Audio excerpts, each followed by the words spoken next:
Previously, we covered the core foundations. Now in part 3, we tackle what is the Veil Nebula and why does it look like that? Part 3, what do those colors actually mean?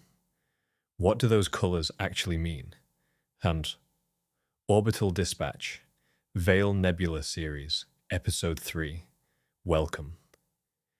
In the last episode, we looked at how narrowband imaging isolates specific wavelengths of light from the Veil Nebula. But once you have that data, you still have to decide what color to show it in. And that decision tells you far more about physics than most people realize. Intro. This is part 3 of our series on the Veil Nebula. Last time we covered how astronomers actually photograph it using narrowband filters. Today's question is simpler to ask than to answer. What do those colors in the final image genuinely mean? To get there, we need to talk about two things: how the color assignments work, and what the resulting color map reveals about the blast wave itself. Section 1. The two palettes. There are two color schemes you'll encounter most often with narrowband images. The first is the Hubble palette, sometimes called SHO. It maps sulfur 2 to red, hydrogen alpha to green, and oxygen 3 to blue.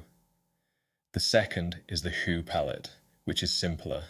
Hydrogen alpha goes to red, and oxygen 3 fills both green and blue channels, so it renders as cyan. Neither of these is what the nebula really looks like. Both are false color representations. The actual emission lines sit in the red and deep red part of the visible spectrum. Your eye couldn't distinguish them by color at all without this remapping. The Hubble palette produces that recognizable gold and teal appearance you see in many famous space images. The HU palette gives you something closer to a red and blue split. Same data, different translation. Section 2. Why the assignments are made the way they are. The SHO mapping isn't arbitrary. Sulfur 2 emission sits at a slightly longer wavelength than hydrogen alpha, which itself sits longward of oxygen 3. Assigning them red, green, and blue roughly preserves their order along the spectrum, longer wavelengths toward the red end, shorter toward the blue. It's an approximation of spectral logic rather than a literal one, but it gives the image an internal consistency.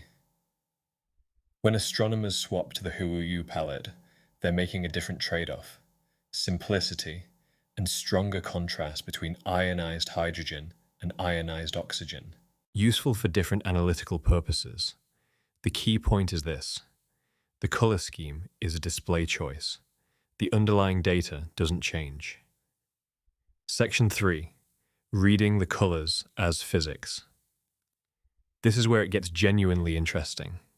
In the Hubble palette, the blue and green regions, rich in oxygen 3, indicate where the shock front is still energetic enough to strip 2 electrons from oxygen atoms. That requires temperatures in the tens of thousands of Kelvin. You're looking at the leading edge of the blast wave. Move slightly inward, away from the shock front, and the gas has cooled. Hydrogen alpha emission dominates there.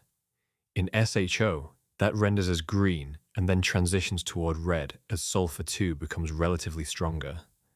Sulfur, being a lower ionization tracer, found where conditions are less extreme. So a single veil image, read properly, shows you a gradient of energy. The oxygen-rich blue-green filaments mark the actively driven shock.